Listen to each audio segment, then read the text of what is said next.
लोग इतने बेवकूफ़ नहीं रहे कि आप उनको झूठ बोलकर उनको अपने पीछे पीछे घुमाएंगे और अपनी रैलीज में ले जाएंगे। वो वक्त चला गया है अब। तो अभी लोगों को भी दिखाई देता है, जब हम बड़ी बड़ी कोई भी, मतलब मैं पूरे हिंदुस्तान की बात करती हूँ, कई रैलीज में देखती हूँ, वही लोग कांग्रेस की रैली में भी होते हैं, वही लोग दूसरे की रैली में भी होते हैं, सब जगह मतलब 10-10 जगह पे आपको वही लोग एनालिसिस कर रहे होते कि who is the perfect one. May be, और मे बी इट इज कि आप पेड लेकर आते हो खाली भीड़ दिखाने के लिए। भाजपा की रैली में आता कोई पेड? नहीं, भाजपा की रैली की बात नहीं कर रही मैं, सबकी बाकियों की भी बात कर रही हूँ। अब आप देखिए, मैं आपको एक छोटी सी एग्जांपल देती हूँ। लाल सिंह जी की रैली में 1-1 लाख लोग होते थे और 5300 वोट मिले। मतलब आप खुद बताइए, इतने लोग तो मतलब हम, मुझे लगता है इतने साथ में ही लेकर चलते हैं। पेड वन थे। अब आप खुद ही सोच लीजिए, मतलब 1 लाख लोगों की रैली करने के बाद लाल सिंह पूरा सर्टिफिकेट आपके सामने चला गया, तब आप बोले नहीं, मुंह से नहीं निकला आपके कुछ भी। ऐसी बहुत सारी चीजें हैं जब आप कुछ नहीं बोलते, लेकिन कुर्सी छीन जाने पे आपको सारा ज्ञान आ जाता है अचानक से। अच्छा, हो गया हमारे जम्मू में, मतलब जम्मू की बात जब आती है तो वो लोग कोई भी बिल पास करने नहीं देते, कुछ भी पास होने नहीं देते। तो इस वजह से इस समय 1 साल हो चुका है, लग रहा है विकास हो रहा है। जो नारा था केंद्र का, सबका साथ सबका विकास, और व्हाट अबाउट द विश्वास, क्या वो काबिज हो पाया? नहीं, इसमें मैं आपको कहूंगी कि बहुत सारी कमियां हैं। देखिए, सेंटर का काम था, मोदी जी का काम और अमित शाह जी का काम था 370 हटाना। अब 370 हटाने के बाद लोगों के अंदर वो विश्वास जताना, वो दिलाना उन लोगों को, वो यहाँ के लीडरशिप का काम है, वो यहाँ के लोगों का काम है।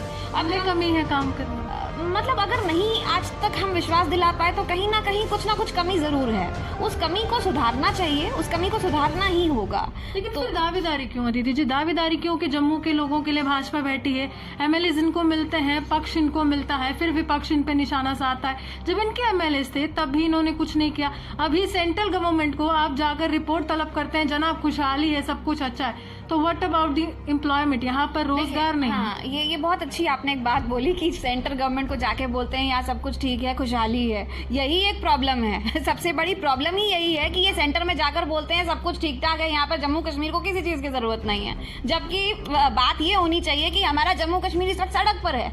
हमारे जम्मू कश्मीर के लोगों को ये समस्याएं हैं, ये जरूरतें हैं, और हमारी एडमिनिस्ट्रेशन में ये खामियां हैं। एडमिनिस्ट्रेशन किसको फॉलो कर रही है मुझे नहीं पता। एडमिनिस्ट्रेशन कौन सी पॉलिसीज बनाती है, एक दिन पॉलिसी बनाते हैं, दूसरे दिन उसको चेंज कर देते हैं।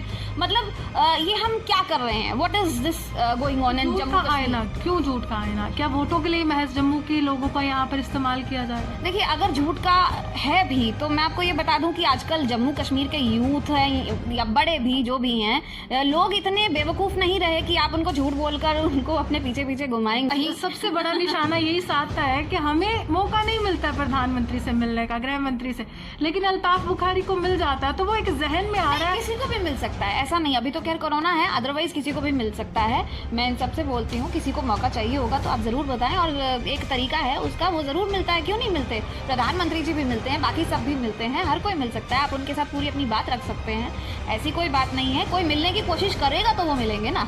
बाकियों को मुझे लगता है कि अपने पर्सनल प्रॉब्लम्स को साइड पे रखकर अगर जनता की बात करने के लिए उनको मुद्दा लेकर जाना होगा तो वो जरूर मिलेंगे। लेकिन आप खाली उनके पास फोटो खिंचवाने के लिए जाते हैं, फूल देने के लिए जाएंगे, तो प्रधानमंत्री जी मुझे नहीं लगता वो सड़क पे बैठे हुए हैं कि उनको फूल देने, फूलों की कमी है उनके पास, तो ये सिर्फ उसी के लिए जाते हैं। तो लेकिन अगर आप कोई वाकई में कोई एजेंडा या परेशानी, लोगों की समस्या लेकर जाना चाहते हैं तो कोई भी ऐसा नहीं है जो मना करेगा आपको मिलने के लिए। भाजपा क्यों नहीं जा पाती? वो तो देश के प्रधानमंत्री भी जी, और साथ ही साथ देश के तो हैं ही है, लेकिन भाजपा हमेशा उनके नाम पर वोट ले लेती है। बिल्कुल लेती है। और ये एक इस बार की बात मैं कहूँ कि बहुत समस्या आने वाली है जम्मू कश्मीर को। प्रधानमंत्री जी मोदी जी की अगर मैं बात करूं तो कोई कमी नहीं है उनकी नीतियों में, भाजपा की नीतियों में कोई कमी नहीं है, सेंटर की किसी भी नीति में कोई कमी नहीं है। उन्होंने फंड्स देने में कोई कमी रखी हो, आपने कभी किसी चीज़ के लिए फंड्स मांगे हैं तो उन्होंने ये कहा है कि ओपन फंड्स कर दिया। वो देख रहे हैं, इस वक्त वो देख रहे हैं, और इसीलिए एलजी साहब यहाँ पर आए हैं इस गुस्से को देखने के लिए, बदलाव देखने के लिए आए हैं। ये एलजी साहब, मैं बता दूं कि ये जम्मू कश्मीर में आज जो आए हैं वो इसीलिए आए हैं क्योंकि मुझे लगता है कि हमारे जम्मू की जो टीम है उस पर शायद वो इतना यकीन ना रहा हो, और आज उनको यहाँ पर आना पड़ा।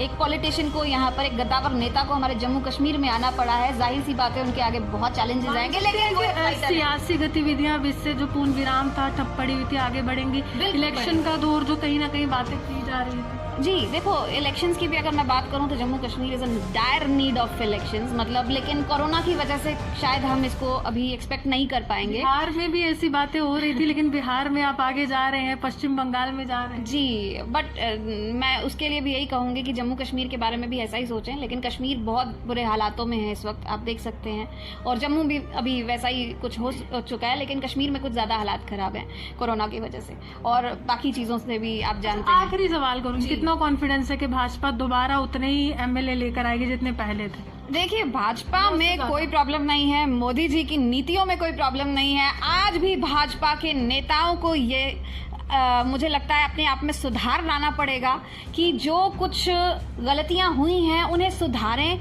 और हम पब्लिक के लिए बैठे हैं, जनता जनार्दन है, वो कुछ भी कर सकती है, वो ऊपर बिठा सकती है, तो गायब भी करने में कि हम नए रोजगार निकाल रहे हैं, लेकिन कल क्या है कि आप 20,000 के करीब आप देखिए सेल्फ हेल्प ग्रुप के जो लोग थे उनको आपने निकाल दिया। तो आप अगर एक तरफ के आप निकाल रहे हैं, दूसरी तरफ आप रोजगार दे रहे हैं, तो मतलब ये किस तरीके से, मतलब उसको वो फर्क क्या? परफेक्ट डेफिनेशन है आत्मनिर्भर भारत की। बट राजनीति की बात की जाए तो बहुत से राजनीतिक चेहरे जो है वो सक्रिय होते हैं और राष्ट्रीय राजनीति में दमखम से सामने आते हैं। राजनीतिक जो व्यक्तित्व है वो सामने रखते हैं और दिखाते हैं कि किस तरह से जनता के समक्ष जाएंगे और अपने जो यहाँ पर जो बातें हैं, जो दावे हैं वो करेंगे ताकि चुनावों में हामी जनता जो है बढ़ सके। लेकिन उत्तर प्रदेश की राजनीति से एक अहम चेहरा जम्मू कश्मीर की धरती पर आ चुका है मनोज सिन्हा के तौर पर, और उसके बाद कहीं ना कहीं ये देखा जा रहा है कि जो एक दावेदार था मुख्यमंत्री पद का उत्तर प्रदेश की राजनीति में, लेकिन बाजी उस समय योगी आदित्यनाथ मार गए, और अब जो है जम्मू कश्मीर की राजनीति में किस तरह की चुनौतियां देखने वाले हैं, क्योंकि धारा 370 की समाप्ति के बाद काफी ज्यादा यहाँ पर चुनौतीपूर्ण माहौल है। कुछ नेता नजरबंद थे जिनको भी रिहा किया है, लेकिन महबूब मुफ्ती जैसी पूर्व मुख्यमंत्री अभी भी यहाँ पर नजरबंद है। तो बात करने के लिए अदिति जी हैं जो वरिष्ठ नेता, और समय समय पर अगर जम्मू कश्मीर की बात की जाए तो सब पर कटाक्ष करती रहती हैं, लेकिन जहन में यही है कि जम्मू कश्मीर में जो जनता है उसको तमाम सुविधाएं मिलनी चाहिए, आगे कुछ नहीं।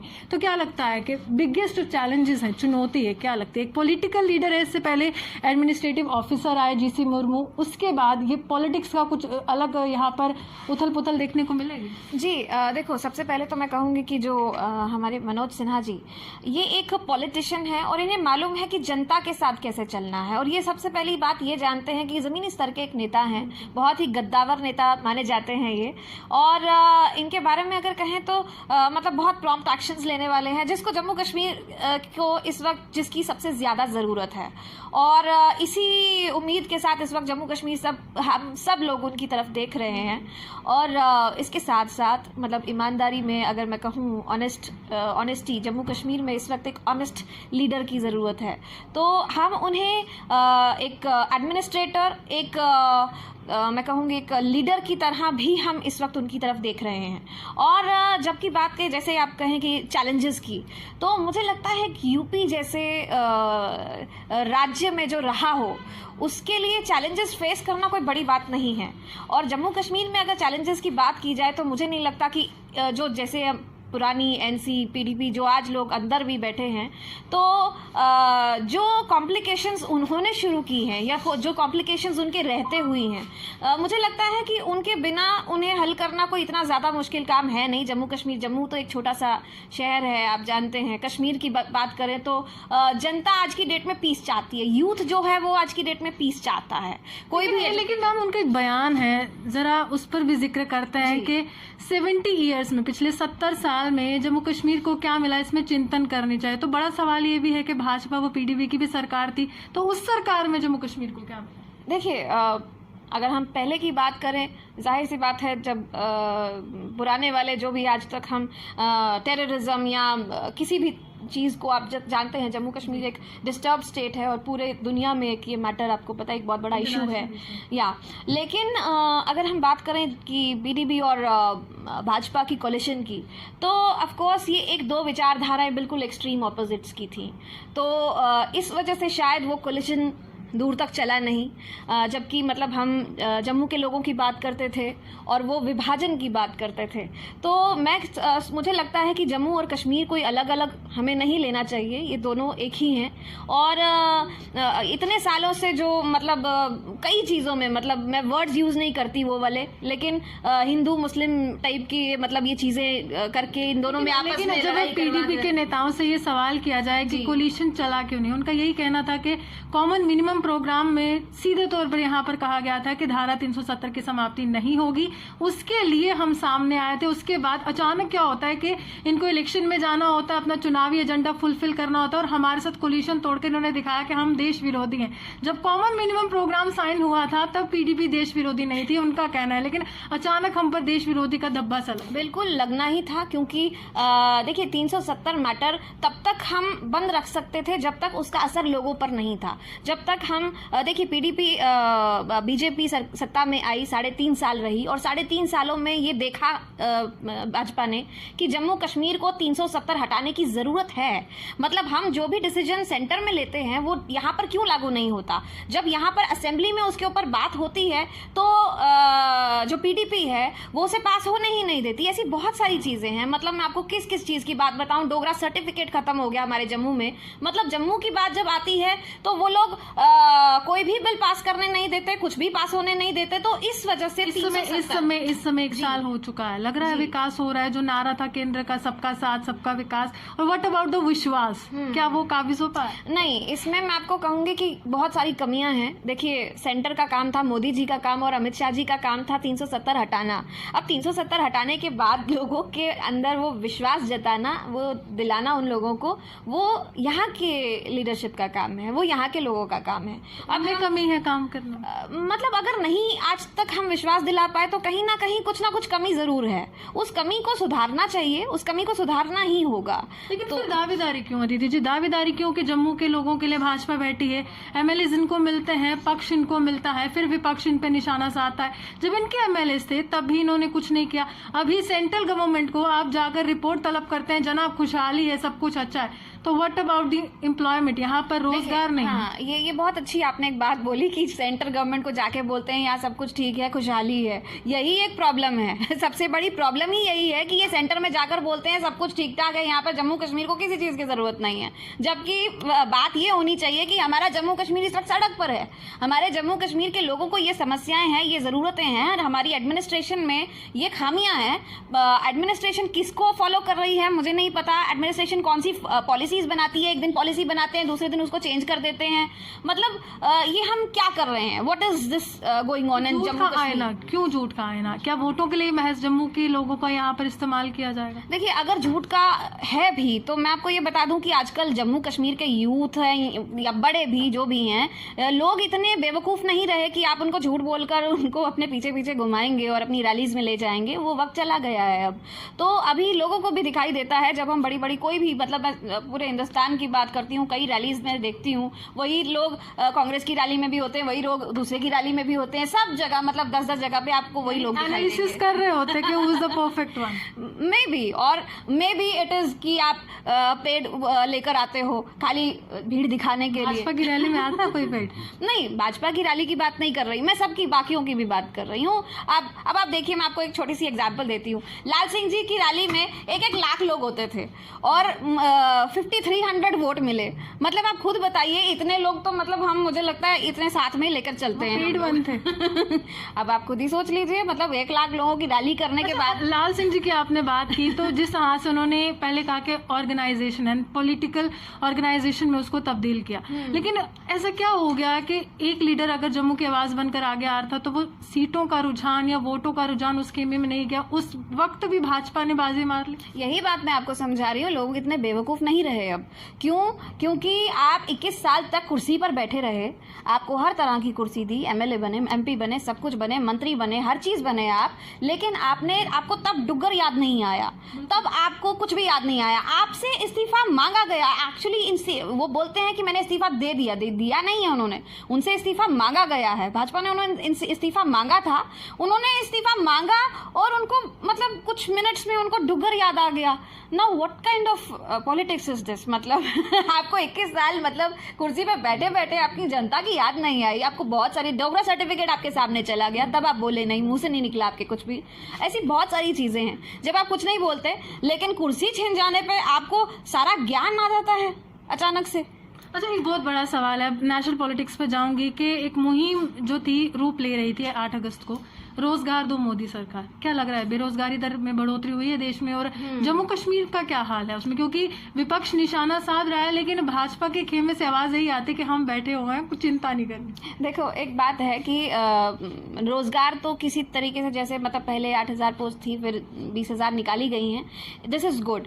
लेकिन इसके साथ साथ मैं एक और बात बोलूंगी, जैसे कल मैंने मतलब मैं इसके बारे में भी ये भी जिक्र मैं एलजी साहब से करूंगी कुछ दिनों में कि हम नए रोजगार निकाल रहे हैं, लेकिन कल क्या है कि आप 20,000 के करीब आप देखिए सेल्फ हेल्प ग्रुप के जो लोग थे उनको आपने निकाल दिया। तो आप अगर एक तरफ के आप निकाल रहे हैं, दूसरी तरफ आप रोजगार दे रहे हैं, तो मतलब ये किस तरीके से, मतलब उसको वो फर्क क्या? परफेक्ट डेफिनेशन है आत्मनिर्भर भारत की, व्हाट डू यू से? देखिए, आत्मनिर्भर भारत का मतलब ये है कि आपको रोजगार, आपको मतलब देखिए मैं एक और बात बताऊं कि रोजगार का मतलब सिर्फ सरकारी नौकरी नहीं होता, और भी बहुत सारे तरीके होते हैं, बहुत सारी चीजें हैं। एग्जैक्टली, वो रोजगार देना शायद हमारे लीडर्स को अभी तक नहीं आ रहा, जम्मू कश्मीर के लोगों को नहीं आ रहा। और इतनी सारी स्कीम्स निकलती हैं, मतलब मोदी जी ने स्कीम्स की कोई कमी नहीं छोड़ी है। आप यहाँ पर क्यों नहीं पहुँचती है? 4G के कारण तो नहीं है? नहीं, 4G की वजह भी नहीं है, ठीक है, 4G एक समस्या है जिसको मैं भी मानती हूँ, लेकिन इसके बावजूद 4G उसकी समस्या तो नहीं हो सकती, लेकिन बाकी ये ग्राउंड लेवल तक क्यों नहीं पहुंचती, और अगर नहीं पहुंचती तो हम उसका संज्ञान एडमिनिस्ट्रेशन से क्यों नहीं लेते हैं? जी, आप मेरे से भी बात करेंगे, कुछ दिनों में आप संपर्क करने वाली हैं, बातचीत करने वाले जम्मू से जुड़े मुद्दों को लेकर, बट बड़ा सवाल ये है कि भाजपा के खेमे से ज्यादातर हमने डेलीगेशंस नहीं देखे थे। एलजी जो थे, पूर्व एलजी थे जीसी मुर्मू के पास, लेकिन अपनी पार्टी का डेलीगेशन समय समय पर जाता रहा। तो यहाँ पर कमी क्या है? क्या वो बी पार्टी है और ए पार्टी जो है वो सक्रिय तौर पर राजनीति नहीं कर? नहीं, एक मैं अपनी पार्टी के बारे में भी एक बात बोलूं कि मतलब उनको भी, मतलब उनकी पीडीपी अब चली गई, और मतलब वो भी सब जगह से चुन कर तो एक पार्टी के ऊपर वो लगा दिया कि एक पार्टी, मतलब है तो वो भी वही है ना जो पहले थे, जिन्होंने पहले ऐसे लगता है कि भाजपा की भी पार्टी। नहीं, वो एक ऐसा कुछ नहीं है, मतलब कहीं सबसे बड़ा निशाना यही साधता है कि हमें मौका नहीं मिलता है प्रधानमंत्री से मिलने का, गृह मंत्री से, लेकिन अल्ताफ बुखारी को मिल जाता है, तो वो एक जहन में आ रहा है। किसी को भी मिल सकता है, ऐसा नहीं, अभी तो खैर कोरोना है, अदरवाइज किसी को भी मिल सकता है। मैं इन सबसे बोलती हूँ, किसी को मौका चाहिए होगा तो आप जरूर बताएं, और एक तरीका है उसका, वो जरूर मिलता है, क्यों नहीं मिलते? प्रधानमंत्री जी भी मिलते हैं, बाकी सब भी मिलते हैं, हर कोई मिल सकता है, आप उनके साथ पूरी अपनी बात रख सकते हैं, ऐसी कोई बात नहीं है। कोई मिलने की कोशिश करेगा तो वो मिलेंगे ना। बाकियों को मुझे लगता है कि अपने पर्सनल प्रॉब्लम्स को साइड पे रखकर अगर जनता की बात करने के लिए उनको मुद्दा लेकर जाना होगा तो वो जरूर मिलेंगे। लेकिन आप खाली उनके पास फोटो खिंचवाने के लिए जाते हैं, फूल देने के लिए जाएंगे, तो प्रधानमंत्री जी मुझे नहीं लगता वो सड़क पे बैठे हुए हैं कि उनको फूल देने, फूलों की कमी है उनके पास, तो ये सिर्फ उसी के लिए जाते हैं। तो लेकिन अगर आप कोई वाकई में कोई एजेंडा या परेशानी, लोगों की समस्या लेकर जाना चाहते हैं, तो कोई भी ऐसा नहीं है जो मना करेगा आपको मिलने के लिए। भाजपा क्यों नहीं जा पाती? वो तो देश के प्रधानमंत्री भी हैं जी, और साथ ही साथ देश के तो हैं ही है, लेकिन भाजपा हमेशा उनके नाम पर वोट ले लेती है। एग्जैक्टली, बिल्कुल लेती है। और ये एक इस बार की बात मैं कहूँ कि बहुत समस्या आने वाली है जम्मू कश्मीर को।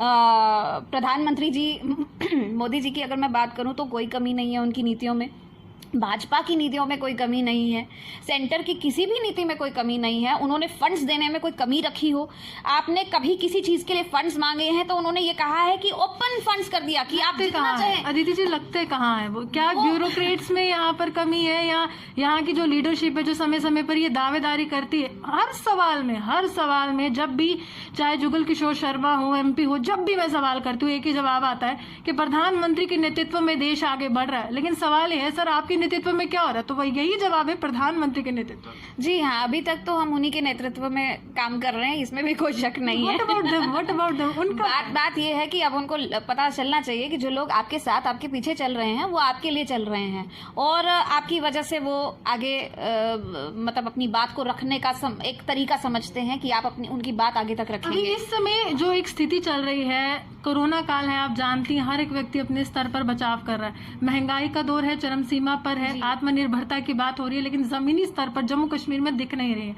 अब यहाँ पर सबसे बड़ा मुद्दा ये है कि जब महंगाई की मार पड़ती है, इनसे पूछा जाए कि सर नौकरियां नहीं निकल रही हैं, तो हवाला ये है कोरोना काल है, समय लगेगा, ट्रांजिशन पीरियड है।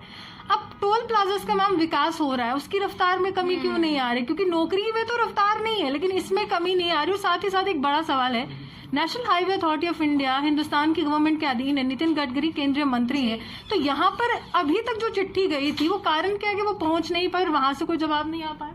देखिए, इसमें भी मैं कहूंगी कि हमारे ही यहाँ के लोगों की कमी है। जैसे कि आपने कहा कि मैंने आपको पहले बताया, सिवाय फूल देने के लिए इनको कोई और काम करने नहीं जाना होता वहाँ पर। लेकिन तो इसका मतलब भाजपा के नेता फूल देने ही जाते हैं, मतलब भाजपा के कोई भी हो, एनीवन, मतलब इन सबको सिर्फ एक फूल देना और फोटो खिंचाने के अलावा कोई और काम करने के लिए मुझे नहीं लगता कोई इंटरेस्ट होगा। तो अगर ये सारा कुछ, मतलब मुझे लगता है कि अगर ये इन चीजों में इंटरेस्ट लेते, आपको लगता है कि कोई मना करेगा? मतलब हमारे जो एक्स मंत्री हैं, आपको क्या वाकई में लगता है कि गडकरी जी उनसे मिलने के लिए, उनको जवाब देने में कोई एतराज करेंगे? ऐसा हो ही नहीं सकता। सवाल नहीं बता पा रहे हैं, क्यों नहीं बता पा रहे हैं कि यहाँ पर रिजेंटमेंट बहुत है, गुस्सा बहुत है। अब तो सोशल मीडिया पर भी जो कमेंट्स आते हैं उसमें यही है कि रोजगार दो, एम्प्लॉयमेंट दो, टोल प्लाजा हटाओ। तो इस तरह के जब कमेंट्स आते हैं, क्या सेंट्रल गवर्नमेंट वो कमेंट्स नहीं पढ़ रही है? अगर आप वर्चुअल रैलीज करते हैं, 4G के माध्यम से करते हैं, तो जम्मू कश्मीर में यहाँ पर 2G है, लेकिन वही 4G से आप क्या कमेंट्स नहीं पढ़ रहे? क्या सेंट्रल गवर्नमेंट नहीं पढ़ पा रही? बिल्कुल, मुझे लगता है पढ़ते होंगे, लेकिन उसके बाद जब हमारा फीडबैक जाता है तो वो कुछ और होता है। ये विपक्ष के लोग हैं जो बोल रहे हैं जाहिर सी बात है, पॉलिटिक्स ऐसी ही होती है।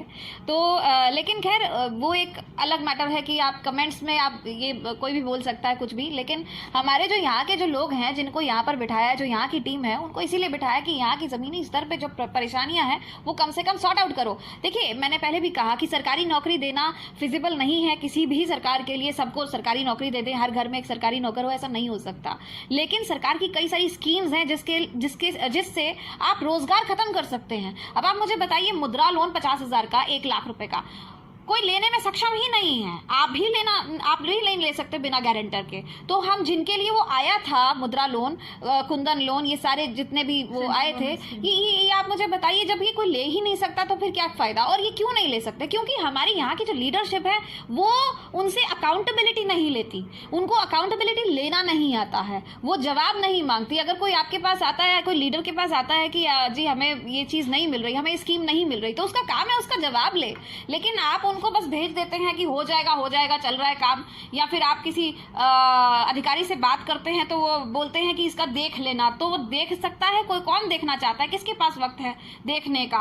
तो आपकी देखिए, जब आप कुछ करना चाहते हैं, पहले आपकी इंटेंशन होनी चाहिए कि इसका ये काम होना चाहिए। एक बड़ी बात है, देश के प्रधानमंत्री ने हाल ही में कहा था कि तमाम लोग जो यहाँ पर काम कर रहे हैं, फोर फ्रंट है, सीधे तौर पर काम कर रहे हैं, कोरोना काल में भी काम किया, उनको कोरोना वॉरियर्स कहिए। मैम, डेली वेजेस भी कोरोना वॉरियर्स है, PHE डेली वेजेस है, PDD है, रैबरिक खेल से जुड़े कुछ युवा हैं, वो क्या कर रहे हैं कि उन्होंने इंटरनेशनल लेवल पर सर्व किया है, उनको भी यहाँ पर आश्वासन है, दावेदारी होती है, हाँ भाई काम होगा, लेकिन नहीं होगा। होम गार्ड्स हैं, आप उनको भी कोरोना वॉरियर्स कहते हैं। यहाँ तक कि लेडीज हैं, वो भी सड़क पर खड़ी होती है कड़कती धूप में कोरोना काल में, उनको भी कोरोना वॉरियर्स कहते हैं। तो ये डेफिनेशन यहाँ की लीडरशिप के लिए कोरोना वॉरियर्स की कुछ अलग है, क्योंकि उनके परिवार का चूल्हा नहीं जला। एग्जैक्टली। देखिए, मैं भी डेली वेजेस इशू ये मैं भी डिस्कस करना चाहती हूँ, मुर्मू जी से भी मैंने डिस्कस किया था। अब मैं पूरी उम्मीद रखती हूँ कि जो हमारे अभी जो LG साहब आए हैं, ये इसके ऊपर पूरा प्रॉम्प्ट एक्शन लेंगे, और ये बहुत ही जेन्युइन चीज़ है। देखिए, जस्टिस की बात है, जम्मू कश्मीर के साथ एक जस्टिस होना चाहिए, और कानूनन बात है। आप लोगों ने ये पॉलिसीज निकाली हैं, आप लोगों ने उनको लगाया है, तो आपका फर्ज बनता है कि ये सब कुछ करें। लेकिन आप देखिए, 6,000 एक डेली वेजर लेता है, मतलब 6,000 वो लेता है, लेकिन 6,000 भी उसको कई सालों से मिला नहीं है। तो नरेगा के भी कुछ युवा हैं, वो भी कह रहे हैं कि क्वारंटाइन सेंटर है। आप देखिए, रेबरे खेल की अगर मैं बात करूं, वो लोग बेचारे, मतलब मुझे लगता है PhD MPhil वगैरह ये सब कुछ करके आए हुए हैं, और उसके बाद में जो गोल्ड मेडलिस्ट हैं, मतलब इंटरनेशनल खेले हुए हैं, हमारे देश का नाम उन्होंने कहाँ कहाँ जाकर रोशन किया है, और अब उनको जाके देते हैं 3,000 रुपये 1 महीने की सैलरी दे रहे हैं। और उनके लिए जब बात करने की बारी आती है तो फिर हम मतलब हाँ करेंगे वॉटेवर। तो खैर, मैं ये भी कहूँगी कि पिछले 3 महीने से तो चलो कोरोना था, मतलब 3-4 महीने से, लेकिन उसके अलावा भी, उससे पहले और अब जाके भी अगर हम टोल प्लाजा इंस्टॉल कर सकते हैं, तो फिर हम इनके ऊपर भी ये फाइल्स भी कंसिडर कर सकते हैं। इनके ऊपर सेंटर को कुछ नहीं बताया जम्मू के गुस्से के बारे में। देखिए, जम्मू का गुस्सा वो देख रहे हैं, इस वक्त वो देख रहे हैं, और इसीलिए एलजी साहब यहाँ पर आए हैं इस गुस्से को देखने के लिए, बदलाव देखने के लिए आए हैं। ये एलजी साहब, मैं बता दूं कि ये जम्मू कश्मीर में आज जो आए हैं वो इसीलिए आए हैं क्योंकि मुझे लगता है कि हमारी जम्मू की जो टीम है उस पे शायद वो इतना यकीन ना रहा हो, और आज उनको यहाँ पर आना पड़ा। एक पॉलिटिशियन को यहाँ पर, एक गद्दावर नेता को हमारे जम्मू कश्मीर में आना पड़ा है। जाहिर सी बात है उनके आगे बहुत चैलेंजेस आएंगे, लेकिन वो एक fighter है। सियासी गतिविधियां अब इससे जो पूर्ण विराम था, ठप पड़ी हुई थी, आगे बढ़ेंगी। इलेक्शन का दौर जो कहीं ना कहीं बातें की जा रही थी। जी देखो, इलेक्शंस की भी अगर मैं बात करूं तो Jammu Kashmir is in dire need of elections, मतलब, लेकिन कोरोना की वजह से शायद हम इसको अभी एक्सपेक्ट नहीं कर पाएंगे। बिहार में भी ऐसी बातें हो रही थी, लेकिन बिहार में आप आगे जा रहे हैं, पश्चिम बंगाल में जा रहे हैं। जी, बट मैं उसके लिए भी यही कहूंगी कि जम्मू कश्मीर के बारे में भी ऐसा ही सोचें, लेकिन कश्मीर बहुत बुरे हालातों में है इस वक्त, आप देख सकते हैं, और जम्मू भी अभी वैसा ही कुछ हो चुका है, लेकिन कश्मीर में कुछ ज्यादा हालात खराब हैं कोरोना की वजह से, और बाकी चीजों से भी आप जानते हैं। आखिरी सवाल करूँ, कितना कॉन्फिडेंस है कि भाजपा दोबारा उतने ही एमएलए लेकर आएगी जितने पहले थे? देखिए, भाजपा में कोई प्रॉब्लम नहीं है, मोदी जी की नीतियों में कोई प्रॉब्लम नहीं है। आज भी भाजपा के नेताओं को ये मुझे लगता है अपने आप में सुधार लाना पड़ेगा कि जो कुछ गलतियां हुई हैं उन्हें सुधारें, और हम पब्लिक के लिए बैठे हैं, जनता जनार्दन है, वो कुछ भी कर सकती है, वो ऊपर बिठा सकती है तो गायब भी कर सकती है, आपको कुर्सी भी छीन के ले जाएगी, कुर्सी भी उठा कर ले जाएगी। साफ तौर पर अदिति जी ने चेतावनी दे दी है, तो उम्मीद है समझ गए होंगे तमाम नेता। ये भाजपा के लिए नहीं, ये सब नेताओं के लिए बात की जाती है जो किसी भी राजनीतिक दल से संबंधित रखते हैं कि जनता जनार्दन है, और जनता जब उठाना जानती है, गिराना भी जानती है, क्योंकि हिंदुस्तान लोकतांत्रिक देश है और लोकतंत्र का मंदिर जो है संसद है, वहाँ तक पहुँचना बहुत मुश्किल होता है। अगर आप पहुँच रहे हैं तो ज़रूर जनता से जुड़े मुद्दे को उजागर कीजिए, नहीं तो अगली बार आपकी यहाँ पर बिल्कुल अस्तित्व जो है राजनीतिक वो खत्म हो जाएगा। इसी के साथ कैमरामैन गुलशन कुमार के साथ मैं रूहानी आपसे विदा लेती हूं। नमस्कार।